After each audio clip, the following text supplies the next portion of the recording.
다른 말로 하면 나를 좇으라 나를 따르라.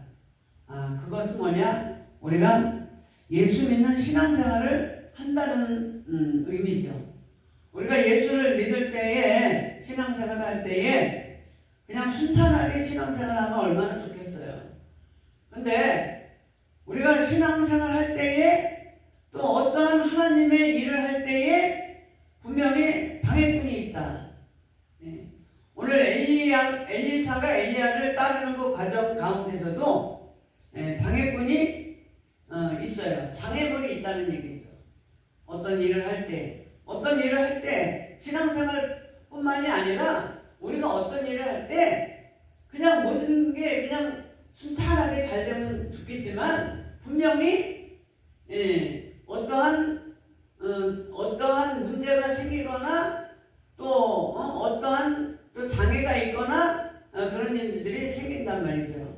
근데 우리가 우리 주변에서도 이제 다 체험을 하고 체험을 하겠지만 오늘 본문에 보면 방해꾼이 어디 있느냐? 멀리 있는 게 아니라 방해꾼은 내 곁에 있는 거, 내 옆에 사람이 내 주변에 항상 도사리고 있는 게 나의 신앙생활에 걸림돌이 되고 방해꾼이 된다는 거죠. 하다못해 베드로도 예수님께서 십자가에 못 박혀서 그 십자가의 사명을 감당하기 전에도 베드로가 그런 게 아니죠. 베드로 속에 사단이 들어가서 예수님의 사역을 방해하는 그런 장면이 있잖아요. 그래서 예수님께서 사단아 뒤로 물러가라. 너는 내 일을 방해하는 자로다. 나를 망하게 하는 자로다. 그런데 현상은 베드로에게 얘기한 것 같지만 실상은 그 뒤에서 베드로를 조종하는 마귀에게 있었다는 거죠. 할렐루야. 그래서 오늘 본문을 볼 때도 이제 엘리사가 엘리야를 이제 마지막까지 따르려고 할 때에 엘리야는 엘리사에게 3번이나 길갈에서 그렇고 베델에서도 그렇고 그 마지막 관문인 여리고에서도 이제 여리고에서 요단으로 건너가는 마지막 관문 마지막까지 엘리야가 엘리사에게 너는 여기에 머물라 그랬어요. 그러니까 엘리사는 뭐라 그랬어요? 하나님의 사심과 당신의 혼의 삶을 가리켜 내가 맹세하니까 내가 절대로 당신을 떠나지 않는다. 이렇게 얘기한 것을 봤을 때에 엘리사가 그 엘리야 스승을 따르는 데 있어서 그 마지막 삶까지 함께 하고자 하는 그 마음에 있어서 그의 결단을 알 수가 있습니다. 그런데 우리 많은 사람들이 그렇지 않죠. 끝까지 가는 사람 별로 못 봤어요. 교회에서도 끝까지 가는 사람 별로 못 봤고 어떤 조직이나 단체에서도 끝까지 처음에는 시작은 좋은데 중간에 떠나는 사람이 많아요. 왜? 자기 계산이 들어가니까. 왜? 자기 마음에 안 드니까. 근데 우리는 어떠한 일을 하려면 그 속에 쑥 들어가야 되는 줄 믿습니다. 엘리사는 엘리야의 삶 속에 쑥 들어간 사람이에요. 여러분 신앙생활 할 때 예수님을 따르려면 예수 안에 우리가 쑥 들어가야 될 줄 믿습니다. 아멘. 그래서 우리가 일을 하려면 일을 하거나 어떤 일을 할 때에 내가 그 사람의 사람이 되든지 그 사람이 내 사람이 되든지 둘 중에 하나가 돼야 돼요. 그러니까 합치가 돼야 된다는 거죠. 하나가 돼야 된다는 거죠. 엘리사는 엘리야 선지자와 하나가 되었어요. 하나가 되니까 그 사람을 따를 수밖에 없죠. 하나가 되니까 뭐든지 그 사람이 상대방이 옳든지 싫든지 필요가 없는 거야. 그냥 무조건 따르는 거예요. 우리 신앙생활 할 때도 교회 생활할 때도 교회에서 옳은지 안 옳은지 우리가 판단할 게 아니라 목사님들이 담임 목사가 하나님 앞에 기도해서 하나님이 명령하는 대로 따르고자 할 때는 그것을 우리는 그대로 아무 소리 않고 잠잠하고 따라야 될 줄 믿습니다. 할렐루야. 계시록 2장 10절에 죽도록 충성하라. 생명의 면류관이 너에게 있다고 말씀하고 있잖아요. 맡은 자에게 구할 것은 충성이다. 예. 아멘. 시편 37편 3절에 보면 성실로 밥을 사모라 이렇게 얘기하고 있습니다. 우리는 끝까지 우리가 한번 마음 먹은 것에 대해서는 끝까지 우리가 끝까지 가서 열매를 맺는 저와 여러분 되시기를 바랍니다. 이렇게 엘리야 선지자는 마음에도 없는 말을 가지고 엘리사를 한번 떠본 거예요. 믿음을 시험해본 거예요.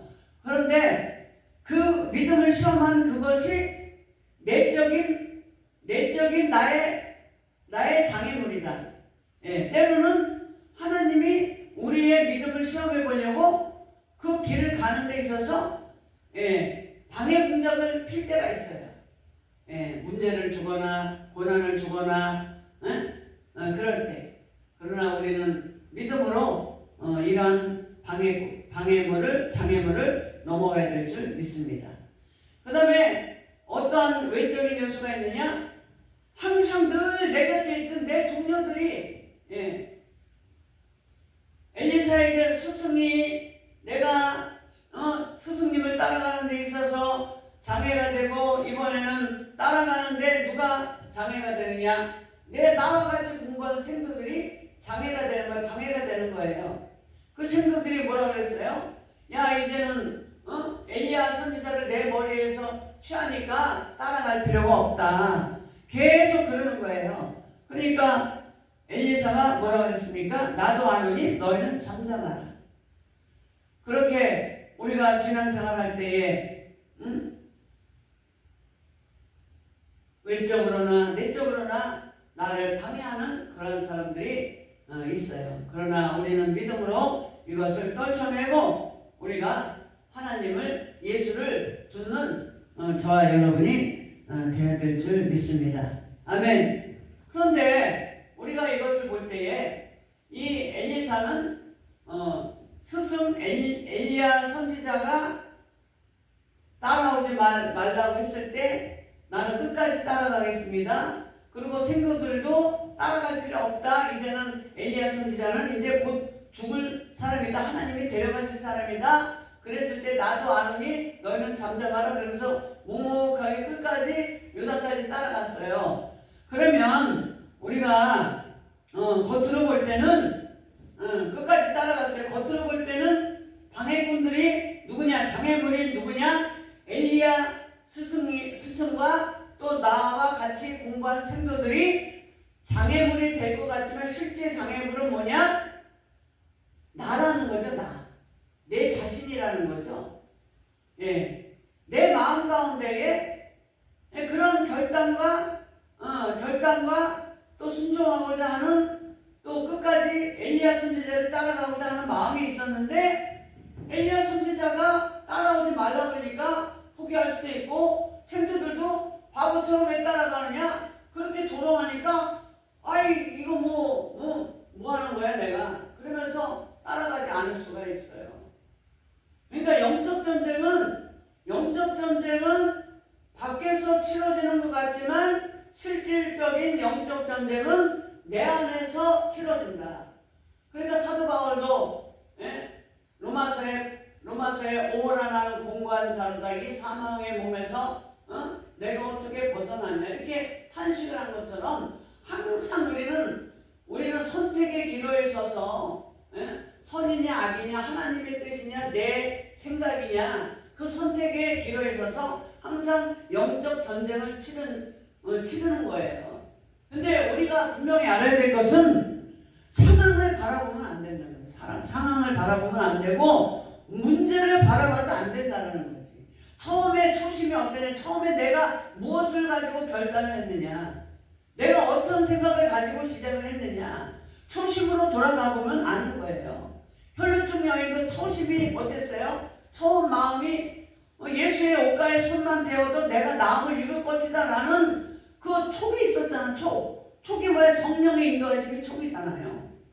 그런데 사람들이 막 밀어제치고 이러니까 도저히 예수님의 옷가에다 손을 댈 수가 없으니까 포기할 수도 있었어요. 문득 혈루증 여인인 걸 알면은 돌로 쳐 맞아 죽을 수도 있는데도 불구하고 자기의 목적이 분명히 있지, 초심이 분명히 있잖아요. 자기가 처음에 왜 예수님을 따라가서 예수님의 옷가에 손을 대려고 했는지 그것을 상기하고 그 마음에 그 마음에 그 목적 의식이 뚜렷하면 절대로 포기할 수 없다라는 거죠. 할렐루야. 그래서 우리는 항상 영적 전쟁은 내 안에 있다라는 겁니다. 아멘. 루시라는 여인도 그 시어머니 나오미가 그랬잖아요. 엘리야 선지자가 엘리사한테 한 것처럼 따라오지 말아라. 나 따라와봐야 너 고생이다. 네. 똑같은 상황이에요. 엘리야 선지자가 엘리야에게 따라오지 말라고 한 거 하나, 나오미가 시어머니 나오미가 오르바하고 룻에게 나 따라올 필요 없다. 너희는 니네 갈 길 가라. 이제는 나에게는 소망이 없고 비전이 없다. 그랬을 때에 오르바는 시어머니한테 입술 쪽 받치고 갔지만 룻은 어땠습니까? 어머니의 백성이 내 백성이 되고 어머니 하나님이 내 하나님이 되고 어머니 장사 지내는 데는 그 장사지가 나도 어머니 죽는 곳에서 나도 죽을 것이다. 그러니까 끝까지 시어머니와 함께 하겠다는 거잖아요. 그 함께 하겠다는 사람 내 주변에 몇 명이나 있어요? 한 명만이라도 나와 함께 할 사람이 있다면 그 사람은 성공한 사람입니다. 엘리야 선지자가 끝까지 함께 하겠다는 사람 엘리사 하나밖에 없었잖아요. 나오미에게도 끝까지 함께 하겠다는 사람 룻 하나였잖아요. 성공했잖아요. 할렐루야. 아멘. 그래서 교회에도 끝까지 함께 하겠다는 사람 한 사람, 어떠한 단체나 어떠한 곳에서도 끝까지 함께 하겠다는 사람 한 사람만 있으면 그 교회는 성공한 사람, 성공한 교회요. 그 사람은 성공한 사람이요. 그 사업체는 성공한 사업체요. 그 단체는 성공한 단체인 줄 믿습니다. 아멘. 할렐루야. 어떤 제가 예화를 보니까 어떤 임금이 신하들을 불러가지고 독을 이제 신하들한테 그 독에다가 우물에서 물을 퍼서 독을 채우라고 그랬어요. 근데 일부러 신하들이 우물에서 물을 길어서 암만 부어도 그 독에 물이 채워지지가 않는 거예요. 보니까 밑빠진 독이야. 그러니까는 이 꾀가 많은 사람들은 밑빠진 독에 왕이 좀 이상한가 봐. 밑빠진 독에 왜 물을 채우라고 그러지? 그러면서 중간에 포기하고 있는 거예요. 그리고 이제 우물물 아무리 이제 우물물이 다 없어지면 이제 더 이상 풀 수 없으니까 이제 좀 미련한 것 같은 사람만 그냥 왕이 시키는 대로 끝까지 이제 물을 갖다 푸는 거지. 물을 갖다가 독에다 붓는 거지. 그런데 독에는 물이 채워지지 않아. 우리가 신앙생활 할 때 그럴 때가 있어요. 아무리 신앙생활해도 이거는 열매가 없어. 내 삶 가운데 뭐가 되어지는 게 없어. 눈에 보여지는 것도 없고 손에 잡히는 것도 없고 귀에 들려지는 것도 없어. 소망이 없어. 아무것도 없는 것 같아. 그러면 중간에 포기하고 교회를 안 나가고 세상적으로 하나님을 멀리하고 교회를 멀리하고 목회자를 멀리하고 신앙생활 나랑 같이 했던 사람하고도 그전에는 소망이 있을 때는 어떻게 하면 좋겠어요? 그러면서 상담하고 40일 작정 기도를 하든지 여리고 기도회를 하든지 뭐 봉사를 하든지 헌신을 하든지 이것저것 다 할 거 아니에요. 했는데도 작정 기도 몇 번 해도 소득이 없어. 하나님 교회에서 시키는 대로 다 해도 이게 응답이 없어. 잘 되는 게 없어. 나가 떨어지는 거야. 하나님이 이 왕이 신하를 시험한 것처럼 하나님이 저와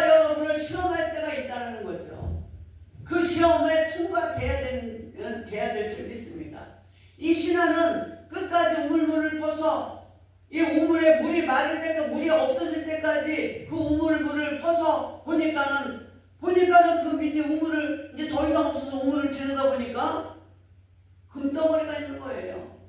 그래서 그 금덩어리를 왕이 이 금덩어리를 찾으려고 그렇게 물을 부라고 그랬구나.